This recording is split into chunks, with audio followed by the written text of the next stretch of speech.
Assalamualaikum warahmatullahi wabarakatuh. Ismi Khairina Najiha binti Yaqub, Rakmul Talaba, Sifun Khamsah, Sita Salasa Khamsah. InsyaAllah, al-yawm sa'uqaddimu lakum an mawdu' al-mu'jizat fi mizan al-ilmu. طيب, بعد ذلك المتأسف لأن لا أعرف عن هذا الموضوع. نبدأ بمعنى معجزات. ما معنى معجزات؟ Apa makna bagi mukjizat? Hiya kullu amri khariqu lil 'adat yazharu ala yadu mad'i an-nubuwat indi tahdi al-munkirin ala yabaini sidqu da'wahu. Yang bermaksud mukjizat adalah segala perkara luar biasa yang berlaku ataupun diperlakukan ke atas orang yang mendakwah menjadi nabi ataupun membawa tugas kenabian. Keadaan itu berlaku ketika dia menerima cabaran daripada pihak yang menentang atau yang mengingkarinya bagi membuktikan kebenaran dakwaannya. Dengan kata lain, berlaku sesuatu perkara luar biasa yang menjelaskan bahawa mukjizat itu menyalahi sesuatu yang menjadi adat kebiasaan tetapi tidak menyalahi akal dan kemungkinannya. Seterusnya, saya akan menerangkan tentang mukjizat dalam timbangan ilmu. Sebagaimana seorang yang berakal itu tidak sepatutnya mengingkari zat Allah Subhanahu Wa Taala hanya semata-mata kerana dorongan ingin mengambil tindak balas. Maka demikianlah juga tiada nilai keimanannya kepada mukjizat kalau hanya dengan taklid atau kerana dorongan ingin mengambil tindak balas semata-mata. Inna al-mizan al-muhkam ala kullu hal huwa al-aqlu as-salim al-harb. Aw qul innahu al-ilmu al-yaqini allazi la yashubihu al-wahmu fanatijah wahidah. Ukurannya tetap dan kukuh atas segala hal ialah akal yang waras dan bebas, atau katakanlah ilmu yang yakin yang tidak diselubungi kewahaman yang bermaksud sesuatu yang dicurigai, natijahnya adalah satu. Apabila kita membincangkan mukjizat dan kemungkinannya menurut ukuran atau timbangan ilmu, maka yang kita maksudkan dengan ilmu di sini ialah naqsidu bil ilmu awalan itlaquhu al-khas allazi yatlaquhu al-khatsun bi ulum at-tabi'iyyah al-mukhtalifah.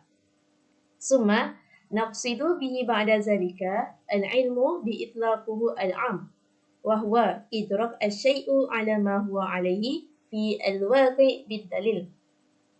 Maksud ilmu adalah ilmu dalam pengertian yang khusus seperti yang diistilah dan difahami oleh ilmu sains fizik dalam pelbagai bidang dan jurusannya. Seterusnya, ilmu dalam pengertian umum yang ditarifkan oleh ahli logik seperti memahami ataupun mempersepsi sesuatu menepati dengan apa yang ada padanya dengan dalil serta menepati dengan realitinya yang sebenar.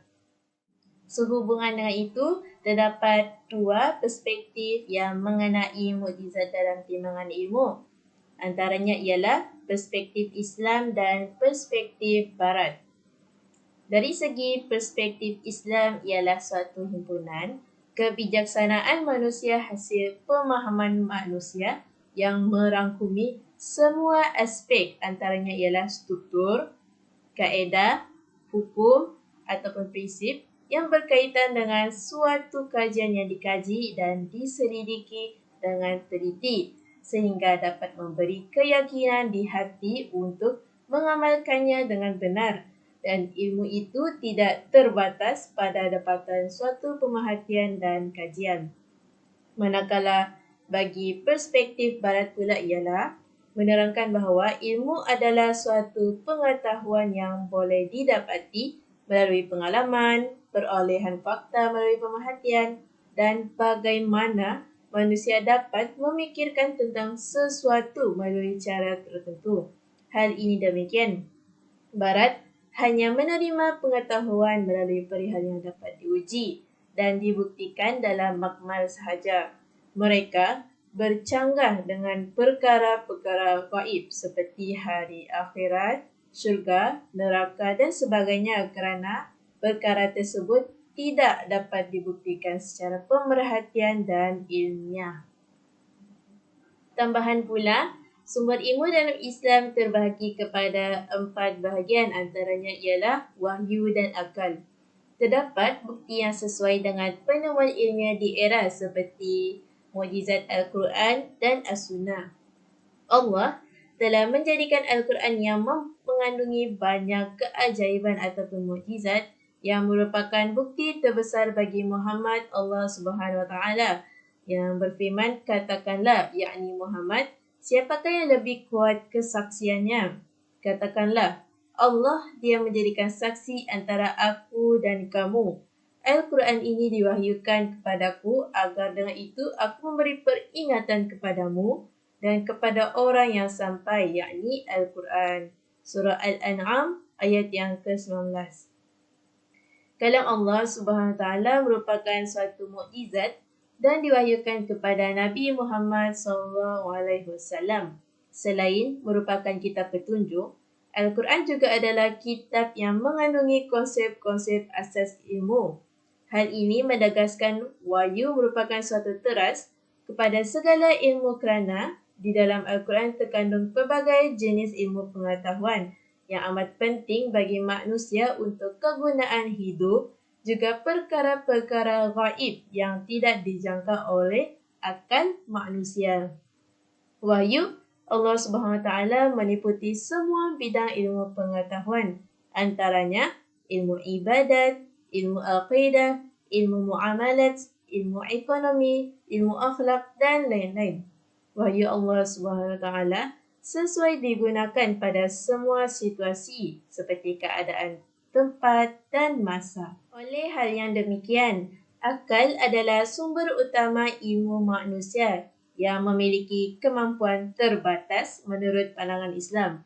Perbezaan antara haiwan dan manusia melalui hasil cara hidup yang diusahakan oleh manusia berpunca dari pemikiran akal manusia yang logik. Antara ilmu-ilmu akal ialah ilmu yang berkaitan dengan bidang sains, sastera, matematik, astronomi dan sebagainya yang dipelajari dan difahami berdasarkan keupayaan panca indera. Namun begitu, akal dianggap sebagai sumber ilmu yang tertinggi, oleh itu Barat berpegang kepada konsep rasional ataupun logik sebagai ukuran dalam menerima ataupun menolak sesuatu ilmu. Sumber empirikal juga menjadi panduan untuk membuktikan kebenaran. Hanya dapat dibuktikan secara rasional dan empirikal diterima sebagai sesuatu ilmu yang benar. Dengan akal manusia, dapat membezakan antara yang baik dan buruk, walaupun mungkin ianya tidak bersifat kebenaran mutlak, namun memadai untuk mengatasi masalah kehidupan seharian. Bagaimanapun, Allah Subhanahu Wa Taala meminta manusia menggunakan sepenuhnya atau semaksimum mungkin kedua-dua daya akal dan panca indera yang dianugerahkan kepadanya agar dapat sampai kepada pengetahuan sahih dan kebenaran yang tidak menyesatkan. Sekian itu sahaja daripada saya. Seterusnya saya akan menyerahkan kepada sahabat saya yang akan menerangkan lebih mengenai mukjizat dalam timbangan ilmu. Bismillahirrahmanirrahim. Assalamualaikum warahmatullahi wabarakatuh. Ismi Nur Rasidah binti Amin, Raqmu Thalaba 05562929. Okey, saya akan meneruskan dengan penerangan yang seterusnya, iaitu berkaitan dengan al-ilmu fi itlaqi ala khas, yang bermaksud ilmu dalam pengertian yang khusus. Okey, seterusnya adalah fama huwa hukmu al-ilmi bi ilmi itlaqihi ala khas fi mu'jizati wa mada imkani wa uqwaiha. Maksud dia, apakah hukum yang dipastikan oleh ilmu dalam pengertian yang khusus ke atas mukjizat dan kemungkinan berlakunya mukjizat tersebut. Okey.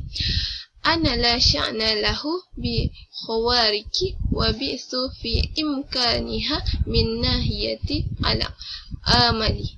Maksud dia adalah ilmu dalam pengertian yang khusus ke atas mukjizat ini telah memutuskan bahawa dari segi ilmiah tiada kait mengait dengan perkara yang luar biasa ataupun mukjizat dan juga dengan kajian tentang kemungkinan berlaku mukjizat tersebut. Okey, hal ini kenapa? Sebab zalika an ilmi bi itlaqi al-khas haza laysa ila mumasiyati tajaribi harijiyatu marhalati al-ula anwahi al-akhli atau tafkir. Maksud dia, hal ini kerana ilmu dalam pengertian yang khusus ini hanyalah suatu usaha percubaan atau kajian ke atas suatu yang bersifat fizik atau benda yang jauh terpisah daripada sasaran akal dan pemikiran. Percubaan atau uji kaji seperti ini pada peringkat awalnya dia tidak ditentukan oleh akal, tetapi bahan kajian itu sendiri yang menentukan kepada akal menempati dengan apa yang ditunjukkan oleh pemerhatian dan percubaan itu sendiri. Tugas akal ni adalah sebenarnya dia dijalankan selepas pemerhatian dan percubaan ini. Dia hanyalah mentafsir dan menganalisis seperti apa yang ada dan apa yang sebenarnya yang telah berlaku. Okey, seterusnya ialah laisa ala mu'jizatan min mawdu'atan bisi fala hukma li alai khal bi syai'an. Allahumma iza waqa'ata khariqatan min zalika ammami fanaha tusbisu fi tilka al-halamau du'atan jahizatan dinazari wa tajariyatin summa tafsiri wa syarahi.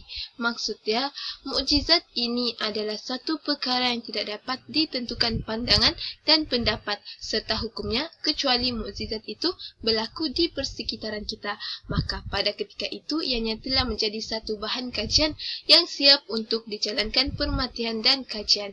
Kemudian ianya akan ditafsir, dianalisis dan dijelaskan dalam suatu laporan. Pada ketika itu barulah dapat ditentukan hukumnya.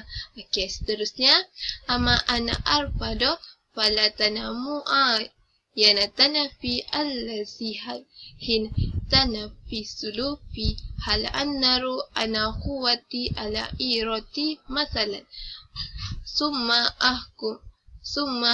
ahkum alaiha ay ahlatuha wa adifuha kama huwa syaliyun wa amilun. Okey, di sini maksud dia tetapi dapat diandaikan satu fenomena tertentu yang terdapat dalam pemikiran seorang, iaitu seperti mengendalikan terpisahnya api daripada daya membakar. Kemudian ianya akan dianalisis dan dapat membuat satu hukuman seperti yang dapat dilakukan dalam kajian alam benda. Okey, jadi di sini kesimpulannya kita dapat rumuskan bahawa mukjizat ini adalah satu luar bidang sains yang berasaskan pemerhatian dan percubaan ataupun dikenali sebagai uji kaji. Dalam bahasa Inggeris pula ianya dikenali sebagai eksperimen. Okey, seterusnya. Kenapa ilmu yang khusus ni dia tidak dapat ditentukan kerana dalam mukjizat, kerana mukjizat ni adalah perbuatan yang keluar dari ilmu yang khusus dimiliki oleh para nabi dengan kemuliaan ilmu dan kenabiannya. Sebab itulah ilmu yang khusus ni dia tidak dapat tentukan, sebab mukjizat ni dia khusus kepada para nabi yang terdahulu. Okey, mukjizat ini juga adalah perkara yang tidak dapat dilakukan oleh manusia biasa seperti kita ni. Kita tidak dapat lakukan mukjizat ini kerana mukjizat ni adalah perkara yang luar biasa dan ianya akan terdapat pada para nabi saja. Okey, mukjizat ini juga menjadi saksi kepada kebenaran dakwah nabi akan kenabian dan ianya juga adalah alat untuk membuatkan manusia percaya kepada apa yang disampaikannya. Jadi kesimpulannya, mukjizat ini tidak mempunyai hubung kait dengan ilmu, iaitu dalam pengertian yang khusus seperti yang difahami oleh ahli fizik dalam pelbagai bidang, dan juga ilmu yang khusus ini jauh terpisah daripada akal dan pemikiran serta ilmu ini tidak dapat ditentukan hukumnya. Jadi Akhir sekali, mukjizat ini adalah di luar bidang sains yang berlandaskan kepada pemerhatian dan percubaan. Okey, itu saja daripada saya. Sekian, terima kasih. Assalamualaikum warahmatullahi wabarakatuh. Ismi Dayang Miramasita binti Awang Muhammad. Hukmut talabah Sifrun Khamsa Khamsa Khamsa Khamsa Sita. Sebentar tadi kawan saya telah menerangkan tentang mukjizat kerana ilmu dalam pengertian khusus. Sekarang saya akan menerangkan pula tentang mukjizat kerana ilmu dalam pengertian umum. Kita beranjak kepada apakah pengertian ke atas mukjizat kerana ilmu dalam konteks umum dan kemungkinan berlakunya mukjizat tersebut. Mukjizat kerana ilmu dalam konteks umum akan dijawab bahawa Allah Subhanahu Wa Taala yang bersifat wajibul wujud, yang mana tiada kesamaran dan tiada keraguan pada zatnya, dan ianya juga dijawab berdasarkan dalil dan bukti yang yakin dan khusus. Tapi apakah itu Allah yang bersifat wajibul wujud? Wajibul wujud adalah sifat wajib bagi Allah, yang mana kita sebagai manusia tidak boleh digambarkan oleh akal bahawa Allah itu tidak ada. Kita telah menggambarkan bahawa terwujudnya alam semesta ini bukan berasal daripada manusia. Bahkan kita tidak dapat menggambarkan bahawa terwujudnya alam semesta ini berasal daripada lain selain daripada Allah Subhanahu Wa Taala. Seperti dalam surah Al-Baqarah ayat 164 yang bermaksud, dan orang-orang kafir tidak mengetahui bahawa dahulu langit dan bumi ini adalah satu gumpalan, dan kami pisahkan antara keduanya. Dan daripada air kami jadikan segala sesuatu yang hidup. Tetapi mengapa mereka tidak juga beriman? Maka di sini kita dapat lihat bahawa Allah yang bersifat wajibul wujud, yang tiada kesamaran dan tiada keraguan pada zatnya, adalah pencipta kejadian langit dan bumi. Timbul pula persoalan yang kedua yang mengatakan bahawa apakah setelah dijelaskan dalil-dalil yang putus dan yakin bahawa yang mengatakan bahawa Allah Subhanahu Wa Taala yang Maha Pencipta segala sesuatu, kita akan bercanggah dengan mengatakan bahawa mukjizat itu adalah satu perkara yang mustahil dan tidak mungkin berlaku? Jawapannya adalah semua yang berlaku di dunia ini adalah dengan izin Allah Subhanahu Wa Taala. Allah Subhanahu Wa Taala juga telah memberikan manusia akal untuk manusia berfikir tentang kebesaran Allah Subhanahu Wa Taala. Salah satu kebesaran Allah Subhanahu Wa Taala yang dikurniakan kepada Nabi dan Rasul adalah mukjizat. Apakah itu mukjizat? Seperti yang telah dijelaskan oleh sahabat saya sebentar tadi, yang mana mengatakan bahawa mukjizat merupakan salah satu perkara yang luar biasa yang dimiliki oleh Nabi dan Rasul untuk membuktikan kenabiannya. Kita lihat pada mukjizat Nabi terakhir kita, Nabi Muhammad sallallahu alaihi wasallam, iaitu ketika orang-orang kafir menentang Nabi Muhammad sallallahu alaihi wasallam untuk membuktikan kenabiannya. Kemudian Nabi Muhammad sallallahu alaihi wasallam menunjuk ke atas, iaitu menunjuk ke bulan. Maka dengan izin Allah Subhanahu Wa Taala, bulan telah terbelah dua.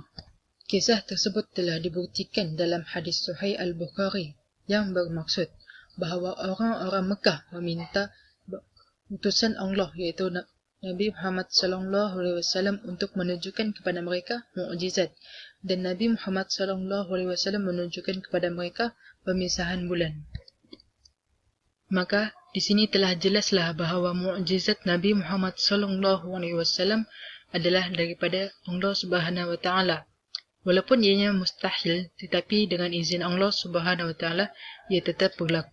Kesimpulannya, mukjizat kerana ilmu dalam konteks umum merujuk kepada pengertian yang ditakrifkan oleh ahli logik, seperti memahami sesuatu menempati dengan apa yang ada padanya berdasarkan dengan dalil-dalil, serta menempati dengan realiti yang sebenar.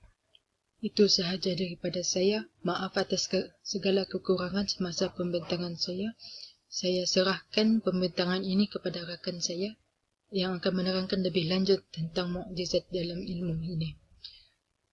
Saya akhiri dengan wabillahi taufiq wal hidayah. Assalamualaikum warahmatullahi wabarakatuh.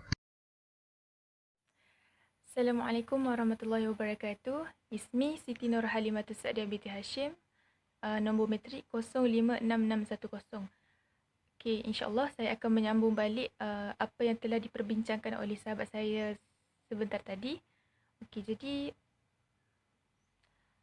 kita nampak dekat sini bahawa akal ni dia memainkan peranan penting dalam membina kekuatan diri.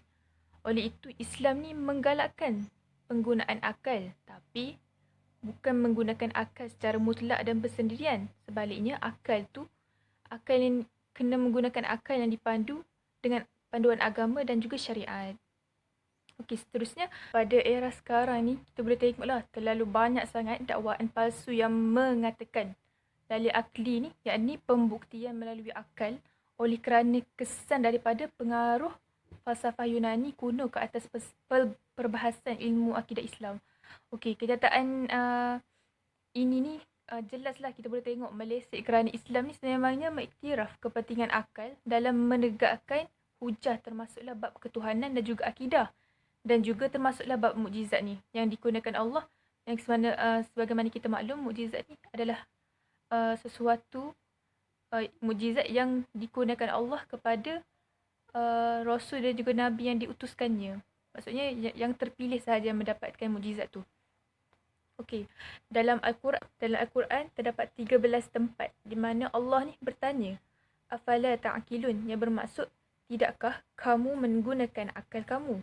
Persoalan ni dia menunjukkan bahawa peranan akal tu penting untuk memikirkan yang mana hak atau batil.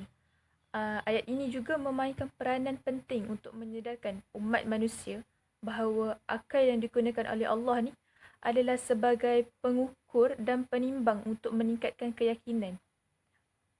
Jadi, apa pandangan dan pendapat tentang mukjizat ni?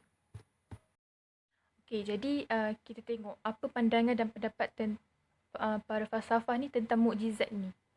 Okey, yaqulu al-filosofi Malebranche innama nara nahnu tawali al-hadisati wa la nara al-rabitata allati tarbitu ahada tarfatin bil akhir. فلماذا تبقى هذه الرابطات مختفية عنا لكونه شيئا إلهيا لا يوجد مثله في المخلوق. Okey, dekat sini ni filosof Malebranche ni dia pernahlah dengan tegas mengatakan bahawa jika kita melihat peristiwa yang berlaku secara berturutan, kita tidak pula melihat penghubung di antara satu penghujung dengan penghujung yang lain. Kenapakah hubungan ini terus kekal terlindung daripada kita? Tidak lainnya kerana ia merupakan sesuatu yang bersifat ketuhanan yang tiada bandingannya di alam makhluk. Okey, dia nak cakap dekat sini, jika kita lihat satu peristiwa ni dia berlaku secara berturutan dan kemudian kita tengok tak ada penghubung. Tak ada penghubung di antara satu penghujung dengan penghujung yang lain. Okey, kenapa hubungan ni terus kekal terlindung daripada kita?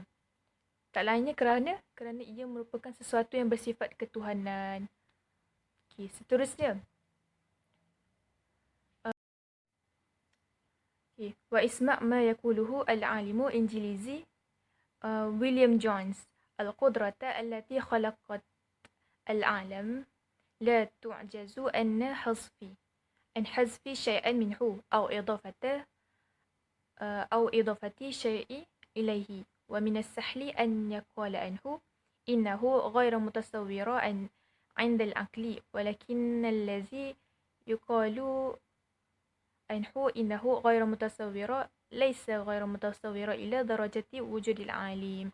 Okey, dekat sini William Jones ni dia mengatakan bahawa kekuasaan yang telah mencipta alam semesta ni tidak sekali-kali lemah untuk membuang sesuatu daripadanya ataupun dia nak tambahkan sesuatu kepadanya. Okey, jadi memang amat mudah untuk dikatakan tidak tergambar oleh akal. Tapi yang dikatakan tak tergambar oleh akal itu bukanlah tidak tergambar sehingga ke tahap kewujudan alam. Okey, maknanya sekiranya tidak ada sebahagian daripada alam ini yang wujud atau dan kalau dikatakan kepada seseorang yang menafikan mukjizat atau perkara luar biasa yang menurutnya mukjizat itu tidak tergambar oleh akalnya dengan berkata akan wujud alam semesta dengan bentuk lain. Okey, orang ini akan segera mengatakan sesungguhnya hal ini tidak mungkin tergambar oleh akal. Bahkan penafiannya ni akan muncul lebih serius dari menafikan mukjizat tersebut. Sedangkan apabila sesuatu yang luar biasa itu berlaku, akalnya tidak berasa ganjil. Okey, dia akan memandang peristiwa tersebut ni tanpa berkata bahawa kewujudan peristiwa atau perkara seperti ini adalah sesuatu yang tidak mungkin atau tergambar oleh akal. Okey, adapun jika mereka ni tidak beriman langsung mengenai kewujudan Allah SWT, maka mereka ni berhak sepenuhnya untuk menolak mukjizat dan tidak membayangkan pada akal mereka kejadian mukjizat itu berlaku. Tapi pada ketika itu, mereka tidak boleh bertanya tentang hal itu, pengetahuan ataupun untuk menyebut namanya atau memberitahu sesuatu mengenai mukjizat tersebut. Okey, jadi mereka ni boleh mempercayai apa yang mereka sukai dan mereka boleh menyatakan kepercayaan mereka itu mengikut apa yang mereka sukai, tapi tanpa menyebut perkataan sains di mulut, tanpa menyebut perkataan ilmu di mulut mereka atau menghiasi perbincangan mereka dengan perkataan ilmu. Jadi itu sahaja daripada saya. InsyaAllah akan disambung kembali oleh sahabat saya. Syukran jazilan. Bismillahirrahmanirrahim. Assalamualaikum warahmatullahi wabarakatuh. Ismi Nurul Fatihah binti Cik Soh, nombor matrik 056753. Hari ini saya akan menerangkan serba sedikit mengenai hubungan mukjizat Allah dengan ilmu sains dan akal fikiran manusia. Okey, seperti yang kita fahami, mukjizat merupakan kejadian yang luar biasa ataupun kita boleh fahami sebagai kekuasaan dan kelebihan daripada Allah Subhanahu Wa Taala yang mana di luar akal fikiran manusia yang tidak dimiliki oleh sesiapa pun. Jadi, mukjizat ni hanyalah diberikan oleh Allah kepada para nabi dan rasulnya sahaja. Seperti yang kita boleh lihat di dalam ayat-ayat Al-Quran, dalam Al-Quran ada dan Rasul mengenai mukjizat yang telah Allah kurniakan kepada mereka. Contohnya seperti yang saya boleh contohkan, seperti peristiwa Nabi Musa yang mana tongkatnya bertukar menjadi ular dan disaksikan oleh penduduk sekeliling, penduduk kampung di sekeliling itu. Jadi, perkara tersebut menunjukkan kebesaran dan kekuasaan Allah yang mana kita tidak boleh fikir dengan akal fikiran kita. Bagaimana peristiwa tersebut berlaku? Semua itu menunjukkan kekuasaan dan kebesaran Allah. Tetapi ada di kalangan kita mengatakan bahawa peristiwa ataupun mukjizat Allah ini hanyalah wujud pada zaman Rasul dan Nabi sahaja. Tetapi tidak. Sebenarnya mukjizat dan kekuasaan Allah kita boleh lihat pada hari ini di sekeliling kita. Contohnya seperti adanya bulan dan bintang, adanya peredaran bulan dan bintang, kejadian tenggelam dan timbulnya matahari dari timur ke barat, dan adanya tumbuh-tumbuhan, gunung ganang, lautan dan sebagainya. Itu juga merupakan mukjizat daripada Allah yang ada di atas muka bumi ini. Walaupun mukjizat yang Allah cipta di atas muka bumi ini, kita tak boleh nak fikir dengan akal fikiran. Maksudnya, macam mana Allah cipta lautan? Macam mana Allah cipta matahari yang sebesar tu? Macam mana Allah cipta bukit bukau yang tinggi melampai itu?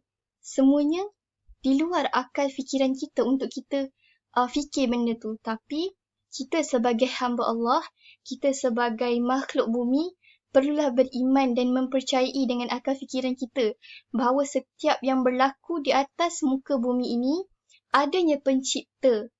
Ada yang mencipta. Ada penciptanya di sebalik semua kejadian fenomena alam di atas muka bumi ini, iaitu Allah Subhanahu Wa Taala yang Maha Agung dan Maha Mencipta segalanya. Okey. Seperti yang kita boleh fahami ataupun yang kita dah belajar, mukjizat Allah ni terbahagi kepada dua. Pertama, mukjizat hissi. Yang kedua, mukjizat maknawi. Mukjizat hissi ni apa? Mukjizat hissi ni adalah kejadian ataupun peristiwa mukjizat Allah yang mana kita boleh lihat dengan panca indera. Kita boleh dengar dia, kita boleh sentuh dia dan kita boleh manusia boleh lihatnya. Maksudnya begitu. Contohnya seperti peristiwa yang saya sebutkan tadi, iaitu peristiwa Nabi Musa yang mana tongkatnya bertukar menjadi ular. Dan yang kedua, mukjizat maknawi. Mukjizat maknawi ni kita tidak boleh kesan dia dengan panca indera. Kita hanya boleh menerimanya melalui kekuatan akal fikiran. Contohnya seperti Al-Quran. Bila kita baca kisah-kisah dalam Al-Quran, kita boleh terimanya bahawa semua yang berlaku itu ada pencipta dan merupakan kekuasaan dan kebesaran Allah Subhanahu Wa Taala. Jadi ingin saya petik satu ayat Al-Quran yang mana Allah berfirman di dalam Al-Quran tersebut, yang mana ia berbunyi Bismillahirrahmanirrahim, afala ta'qilun, yang mana maksudnya tidaklah kamu menggunakan akal kamu. Ini daripada surah Al-Mu'minun. Kenapa Allah berfirman sebegitu? Okay, ayat afala ta'qilun tu, persoalan yang Allah tujukan itu adalah nak menunjukkan bahawa pentingnya akal fikiran kita. Pentingnya kita ni menggunakan akal fikiran untuk menerima sesuatu peristiwa mukjizat tersebut. Kerana bila kita tak ada sesuatu tu, bila kita tak ada akal fikiran yang waras, kita tidak boleh terima dengan hati yang terang, kita tidak boleh terima bahawa mukjizat ni tak wujud. Kita tak boleh terima yang mukjizat ni macam ni kan. Sebenarnya semua itu boleh menyebabkan rosaknya akidah seseorang. Jadi kenapa Allah hadirkan ayat di dalam Al-Quran seperti itu adalah dia nak menunjukkan bahawa peranan akal ni sangat penting untuk kita fikir hak dan batil. Yang mana benar, yang mana salah. Betul ke perkara ini kita kena percaya? Betul ke perkara ini kita tak boleh percaya? Jadi, akal fikiran manusia itu sangat penting untuk kita sebagai kekuatan ataupun sebagai pengukur untuk kita yakinkan diri kita bahawa wujudnya kekuasaan Allah Subhanahu Wa Taala yang maha mencipta segala fenomena alam, yang maha mencipta segala yang ada di atas muka bumi ini. Mungkin itu sahaja penerangan daripada saya mengenai mukjizat Allah dengan ilmu sains dan juga akal fikiran manusia. Wallahu a'lam bishawab.